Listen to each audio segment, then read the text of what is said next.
તો જય શ્રી કૃષ્ણ મિત્રો, આજના બ્લોગમાં આપનું સ્વાગત છે। હું અને ગૌતમભાઈ નીકળી ગયા છીએ આજે નેસડા ગામ ટંકારાનું। તો ઝીણો ઝીણો વરસાદ પણ ચાલે છે, કીટ લેવા અમે જાય છીએ મિત્રો।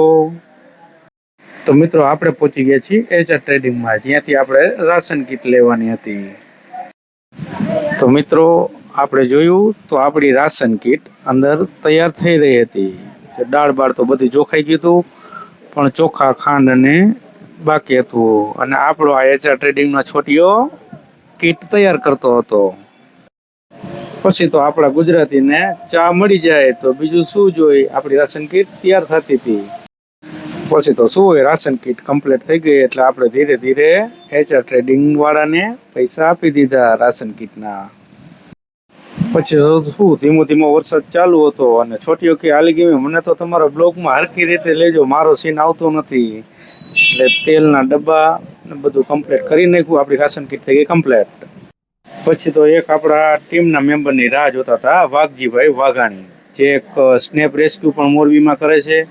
ખૂબ રાહ જોવડાવી પણ આવી તો ગયા, વાંધો નહીં, દોડતા દોડતા રોડ ક્રોસ કરી નાખ્યો। પછી તો શું ટંકારા નડી ગયું હતું, ટ્રાફિક નડી ગયું એટલે મને લાગી હતી ભૂખ, એટલે મેં ખાઈ લીધા સેવ ઉમરા। ગૌતમભાઈ કે હું ચા પી લઉં, એટલે ગૌતમભાઈ પી લીધી ચા। અને મિત્રો મોરબીમાં રહેતા હોય અને આ જગ્યાને ન ઓળખે એવું તો બને જ નહીં। સૌથી જાણીતું માતાજીનું મંદિર એટલે કે ધક્કાવારી માતાજીનું મંદિર, એટલે આપણે તો કરી લીધા દર્શન, અને તમે બધા દર્શન કરી અને બ્લોગમાં જય માતાજી લખી નાખજો। તો આપણે પહોંચી ગયા છીએ ગામના જાપા પાસે, અને જાપા અંદર ગરતા જ જેમ કે મુક્તિધામ, આપણે બધાને એક દિવસ અહીંયા જ જવાનું છે। તો મિત્રો આપણે પહોંચી ગયા નેસડા ગામ, જ્યાં પીડિત પરિવારનું ઘર છે ત્યાં। તો ગૌતમભાઈ અને વાઘજીભાઈ વાઘાણી બંને મિત્રોએ મળી અને રાશન કીટ ઉતારી લીધી, અને આપણે તો રાશન કીટ પીડિત પરિવારના ઘર સુધી પહોંચાડી દીધી।